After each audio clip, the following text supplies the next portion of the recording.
A Sustainable Mind, Episode 3.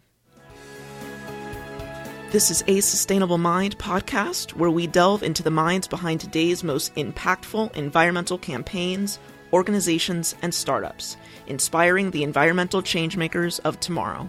I'm your host, Marjorie Alexander. Today, I am extremely excited to have on the show Laird Christensen. As some of you know, A Sustainable Mind podcast is my thesis project for my master's degree, and I'm receiving that degree from Green Mountain College. Laird is a professor of field journaling and bioregional theory and practice, among other things. Those just happen to be the two courses that he taught me.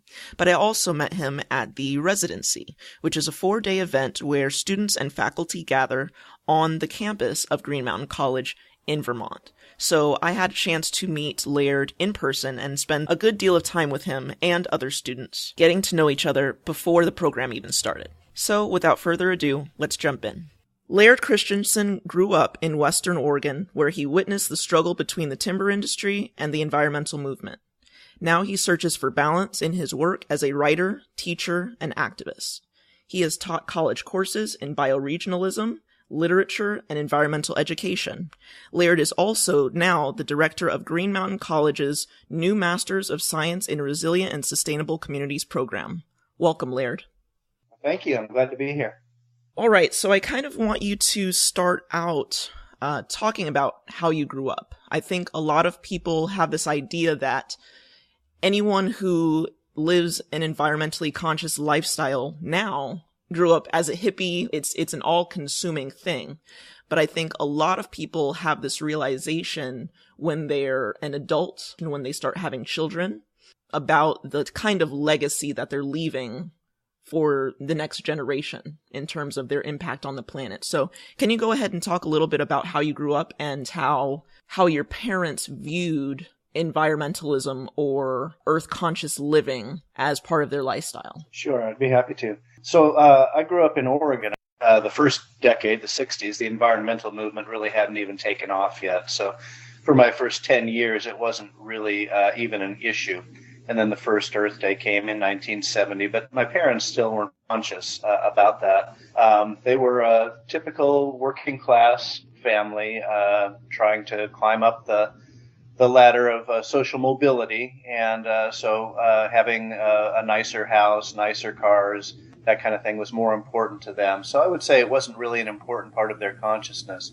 But because I grew up in Oregon, I grew up with access to wild places very conveniently. And in fact, my tree house out in the backyard, I could look across the Columbia River into Washington and see the unbroken forests rolling up to Mount St. Helens from the treehouse. And so I grew up with a very keen sense, I think, of living surrounded by wild nature. And I was drawn to that from the beginning and spent as much time as I could in the woods. And I think that really has a lot to do with what I wanted to save growing up. My early decades of environmental activism were primarily focused on forest defense and that sort of thing, and only gradually did I work around to thinking about what our human communities could look like. For the most part, for my first 30 years, I was just more interested in stopping the destruction of wild forests.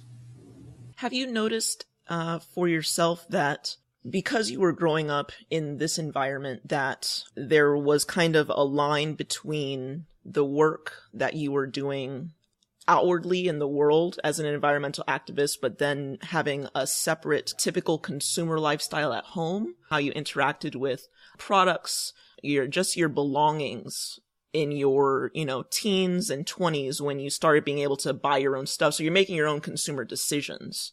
Did the activism that you were involved in make its way into your personal life? And if so, how? That's a really interesting question. I would say that for the most part, I've never been a particularly materialistic person. I'm not sure exactly why that is. I grew up in a very Christian home, and it being the 1970s when I was a teenager, there were a number of people that we called Jesus freaks back in the day, basically Christian hippies who looked at had Jesus as a sort of model of simple living, compassionate, social justice sort of figure. And I think I absorbed that from these folks that I was looking up to. So the only way that it really has ever crept into my life is in outdoor gear. I became a real gearhead in my 20s and 30s and wanted to have the latest water filter, the latest camping stove, or hiking boots, or that sort of thing. So there's a practicality to those things, but that was really the only place that I can think of throughout the course of my life where it was important to me to have the best of anything.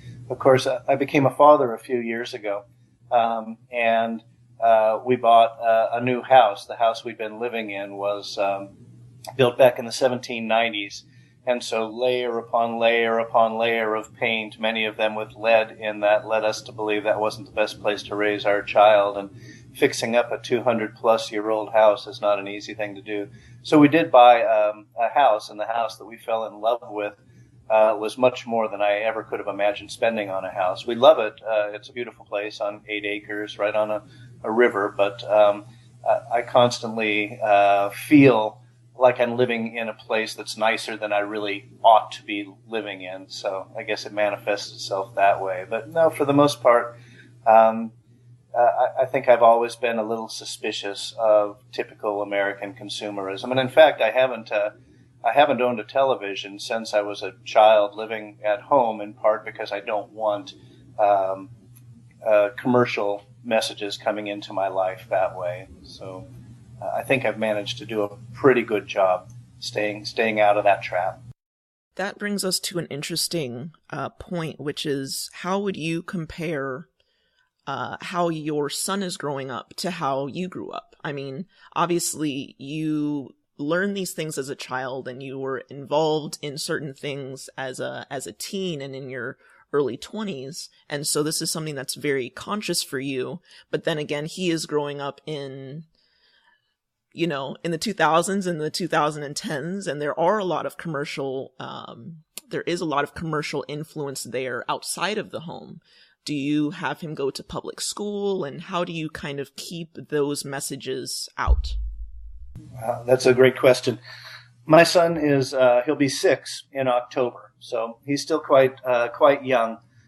Sometimes we wander down most days when I get home down to the river behind the house and spend some time just looking for crawdads or skipping stones or that sort of thing. It's sort of a Mayberry kind of existence, it feels to me now, and something that I didn't experience when I was a young child growing up in a working class neighborhood of Portland, Oregon.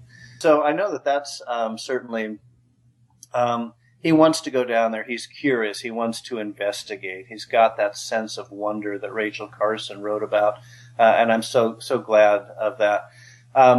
Because his birthday falls at just such a time that he couldn't get into kindergarten in September, we sent him to a private school just up the road. It's called Roots and Wings Academy, and it's a nature-based school, and it starts in preschool and goes right on through to 6th grade. I don't think we had any intention of keeping him there, but over time, now he's in his 2nd year there. I think we will do that as long as we can. Now, obviously, that's a benefit that not everybody could afford, and I understand that. But because he's at a nature-based school with kids from similar families, they're oddly protected from that sort of omnipresent commercial message. In fact, they tried to do a section this last spring on the way that media would affect people's desires. And they had to change it because none of the kids there had television in their home. So they had to bring in magazines and that sort of thing.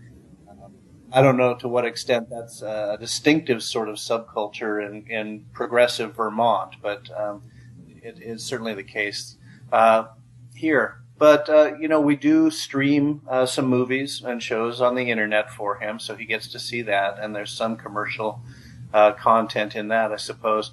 The place that I noticed it, we were just out on the West Coast this summer visiting my family and staying in a hotel, and so we had a television in the hotel. And by the end of 3 or 4 days there, he had come up with quite a list of things that he suddenly wanted, that he had heard of before that. So it reconfirmed, for me at least, the reasons that I don't want television in my home. And, that creates a certain disconnect between me and my students. Sometimes finding when I'm looking for analogies or examples, I don't have the most convenient television example or that sort of thing. But I let them instruct me and provide me examples, and I find that interesting and often entertaining too. Your son has been living in this environment for 6+ years, and he's introduced to this slightly more commercial environment for 4 days, and he all of a sudden wants these things that he's never seen. What is your experience with students? Obviously they're 18, 20, maybe 21, and of course in my case I'm almost 30, and you were my professor for field journaling, which was a wonderful course, by the way. But how do you feel you have been able to impact your students kind of backwards? So they're coming from a very commercialized environment, growing up in whatever kinds of households that they have, and are constantly having this tape played over and over and over again. I mean, we see hundreds, if not thousands, of commercial ads each day. I don't know what the number is, but in teaching students who have that background, what impacts do you feel that you've been able to have on them? Well, I should probably first just explain the Green Mountain College is it's an environmental liberal arts college, so a very small college in western Vermont. And the students that it draws, for the most part, are students who are seeking a different kind of path in their lives than the urban or suburban lives that they've grown up in. For the most part, in Pennsylvania, Philly area, New Jersey, New York, the Eastern Seaboard generally. We do get students from all over the country, but they're living pretty typical American lives before they've decided at some point in their high school career that they want a life that has more meaning than just being a consumer. And so when they come here, they're pretty ready to try on a more simple type of living. A lot of the students volunteer to work on the farm, so they get up early in the morning and do farm chores. They go out and plow with the oxen, that sort of thing. There's a real culture on campus of avoiding excess. Students who do have cell phones even generally do not use their cell phones in public. There's a sense of trying to create a real, authentic human scale community here. So although I might seem kind of archaic if I were at another school or going into a city and teaching, to some extent I feel like that's what the students are looking for here. And I'm not alone. There are other faculty members here who are homesteaders, who are living completely off the grid and growing their own food as much as possible, as we try to do as well. So our students here are looking for that. Now, through our graduate programs, which are online, I do come into contact with a much wider variety of students, and especially now in the new Resilient and Sustainable Communities program. One of our new students works for the World Bank. I've got a student who's working for Microsoft. They don't necessarily represent the same sort of countercultural kind of ethics that we see among our undergraduates. And so there are ways in which I'm sure the fact that I don't, for example, have a cell phone or a television makes me seem hopelessly out of touch. But I'm not really afraid of that. I think that when people are seeking out an education, for the most part, they're ready to hear different perspectives. And the perspective that I offer, I'm online, so I am woven into the larger conversations that are going on. But to me, it feels important to provide them a model to say, look, you can still live in this world, you can be active, you can be successful at some level in this world without being totally plugged in to industrial capitalist culture as it plays out in American society. And here's how I do it. I'm not suggesting this is the way everybody has to do it. And in fact, there are some problems with the way I've chosen to live my life, as this becomes very obvious in our graduate courses, where we look towards the future of human inhabitation of the earth, and cities are going to be the ecologically most benign way to go in terms of population density, making sure that we can keep people from fragmenting habitat by everybody living on their own 8 acres and that sort of thing. I do want to talk a bit about the program for resilient and sustainable communities, and I will say I'm a little disappointed because when I came to Green Mountain, it was not a program that was available yet. So I'm getting my Master's of Science in Environmental Studies, and that's awesome. But once I realized that program was coming along, I was like, oh, if I had only started a year and a half later. So anyway, I want you to talk a bit about what that particular program is offering. You're the director of that program, and why Green Mountain chose to implement this and why they felt that it was necessary. We had been thinking about this graduate program for a number of years before we actually brought it into being. And our first iterations of it were simply sustainable community development. But as we waited until the right time to launch this program, and by the way, it is the first program of its sort in the country right now. Mm-hmm. So we wanted to make sure that it was really going to provide the widest range of people with the skills that they would need. So in planning this curriculum, I contacted people from nonprofits and industry, education, all sorts of places to ask them, what skills and what knowledge do you think people need to transform the communities they live in into becoming more sustainable communities? And we used those answers as a way of trying to imagine our curriculum and then created the courses out of those needs and skills. Along the way, we realized that more and more people were talking about resilience than just sustainability. And I began to do more and more reading in the field and understanding that resilience is really a way of creating a system that is able to respond to challenges, to respond to changes while remaining, if not stable, at least maintaining its basic identity. This becomes especially important in an age of climate change, severe weather, that sort of thing. Also, and not just those kinds of challenges, but income disparity, inequality, these sorts of issues. There are going to be challenges facing any system. So a resilient system is one that's going to be able to respond to those challenges and to change in a positive way. And that seemed to bring an important element beyond simply sustainability, which suggests that once we start doing it right, we'll just continue to do it this way, on and on and on. So we decided to call it a Resilient and Sustainable Communities program, really emphasizing that we want programs that are alive enough to be able to change, but to change in ways that don't mean disaster for the people living there. So what we wanted to do was to provide a broad set of skills for students from a variety of backgrounds. Most of the sustainable community programs that are out there focus on planning and policy, and that's important. We have planning and policy courses in this program, but we also have a course in climate change and resource impacts, where people, like in all of our graduate students, study their own areas and imagine what are the effects of climate change likely to be on where I live here or where this person lives there. Beyond that, they then study sustainable economic development. They study energy and the environment, local and regional food production. What we're doing is we're trying to provide them with this really broad set of courses that allow them to respond to different problems with some knowledge. And even if they don't know everything they need to know about food production, they'll know enough about it to ask the right questions. We've also got required courses in social justice and community mobilization. It's become increasingly important to me, especially over the last years, looking at what's going on around the country, to recognize that when we see manifestations of inequality or social injustice, that is a threat to a sustainable community as well. So the students need to know sort of the theory behind that and ways of addressing that problem, those sorts of problems, working with nonprofit agencies, with municipalities.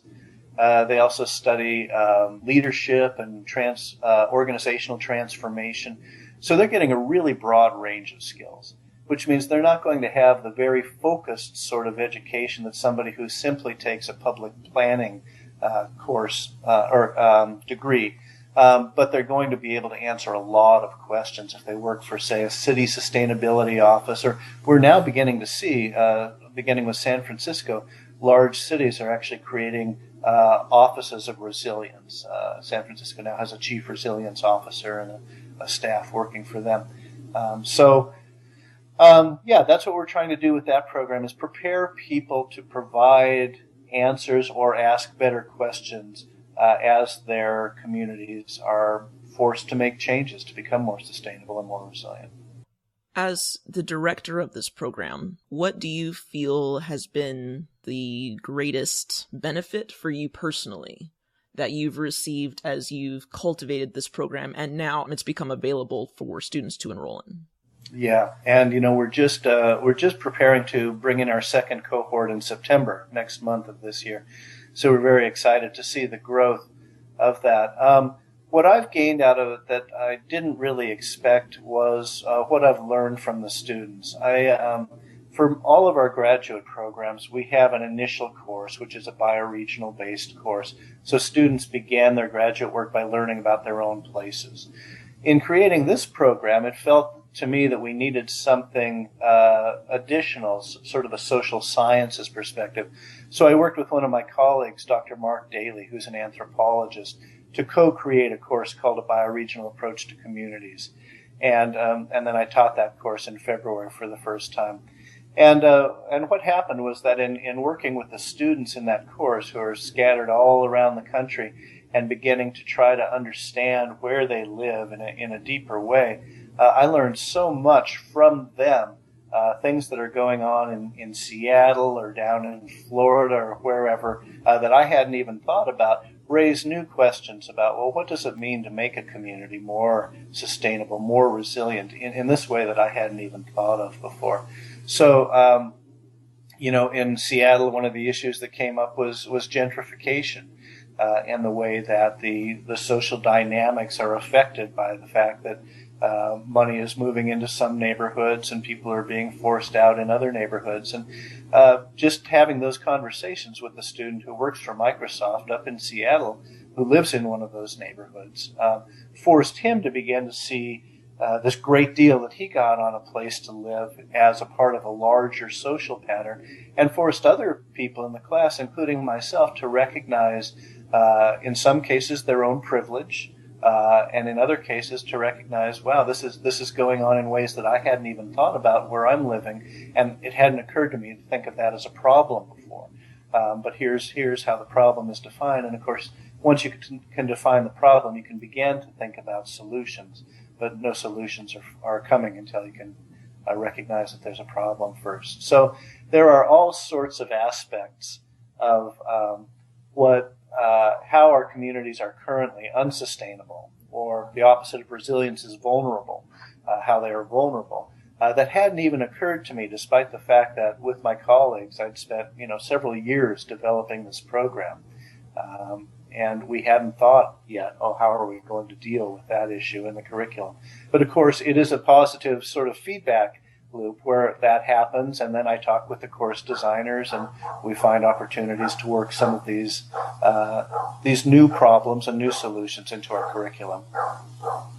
One thing that I really liked about Green Mountain College's curriculum for my program was that it was laid out in such a way that at the beginning, I was forced to look at the issues in my own community before I started to process my own ideas. And then after that, I was actually going out in the community and doing something about it. So it's very logical progression, and it actually makes me really want to take that course. Of course, this is my thesis project, so I should probably slow down before I go for my second master's or a doctorate, if you ever offer one, by the way. I would be very happy if you did, but that'll probably be several years in the making. Anyway, so now we're going to move into the lightning round, and that's basically where I ask you a series of questions, and you just give me quick 30 to 60-second answers, basically whatever comes to mind first.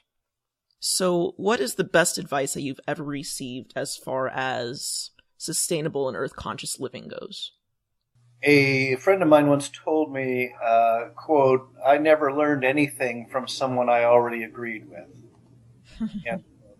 And I think that's that's the most valuable advice, because it keeps me looking for answers from people that I wouldn't necessarily imagine have anything to teach me, but being able to see it from somebody else's point of view, even if I don't agree that point of view, allows me to understand the issues in more complex ways. Can you share one long-standing habit that you believe has drastically improved your life? Mindfulness.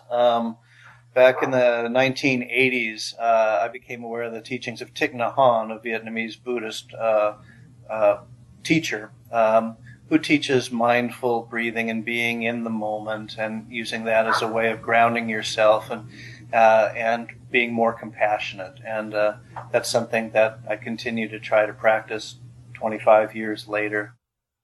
What is one new habit that you're cultivating in your life right now? I'm working on, this may not be what you're looking for, but I'm working on consuming smaller portions of food.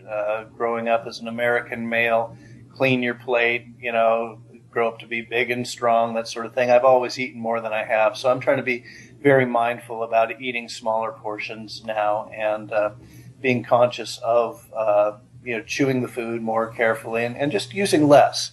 And I'm feeling pretty good as a result of that.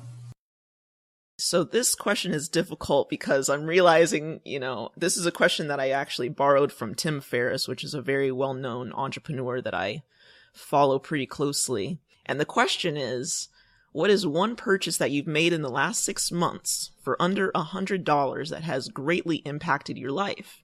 And what I'm finding is that the people that I'm interviewing either don't buy things, or they're so inexpensive, or they're making it themselves. So I'm trying to figure out how to reformulate this question, because I think it's such an interesting question. The things that we buy often serve no purpose, but there are those very specific choices that when you do choose to buy something, it has a much greater impact than, just buying a new pair of shoes because they look nice. It doesn't necessarily serve a purpose. It's more out of desire, not necessity.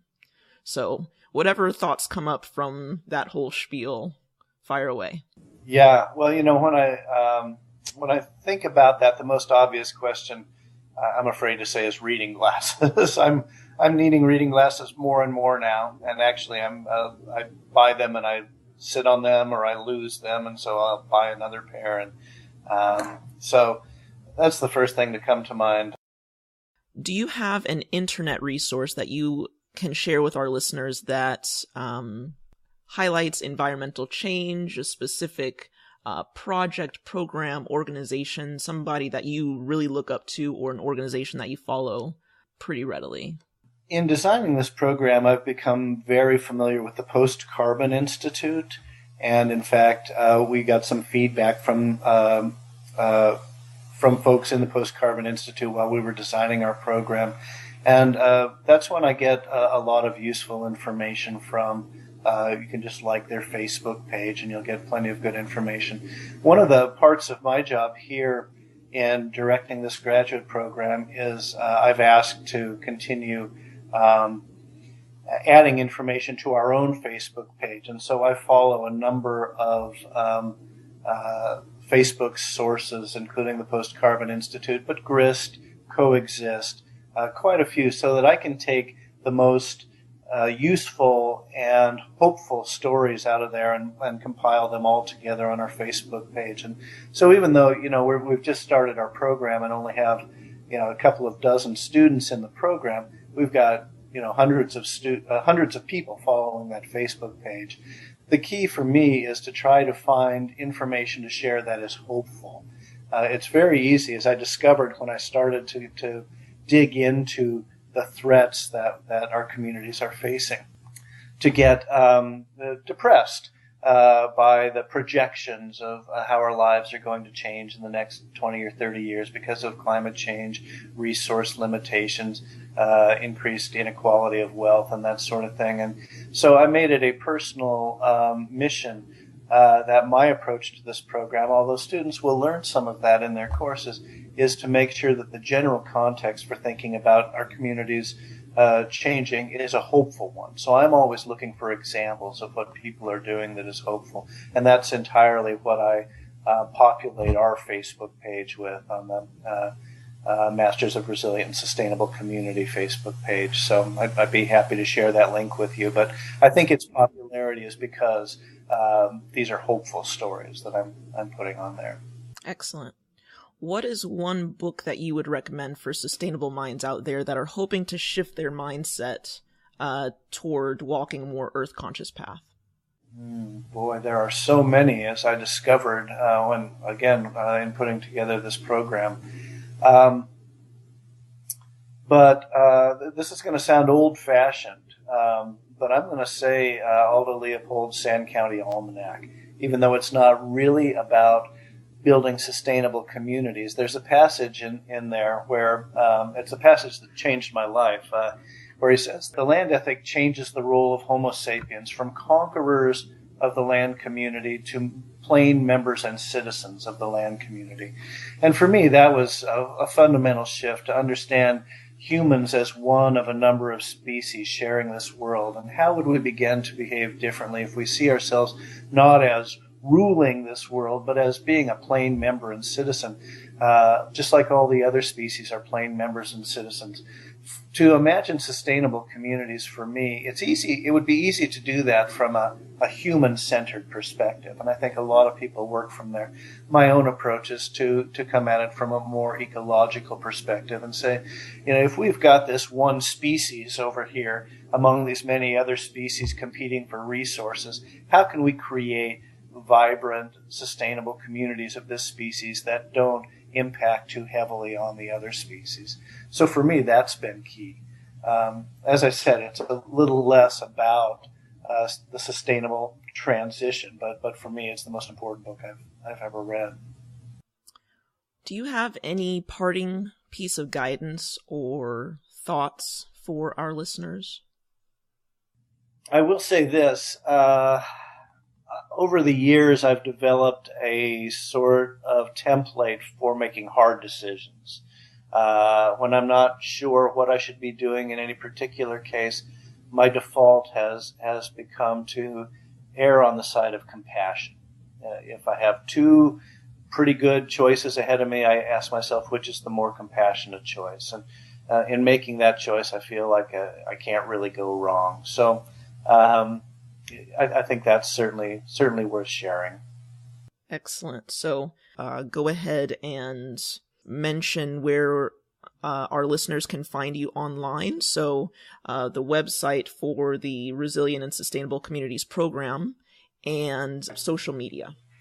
All right. So the Facebook page for the Green Mountain College Masters of Science in Resilient and Sustainable Communities is on Facebook, and you can look it up that way, but it's www.facebook.com/MRSC@GMC.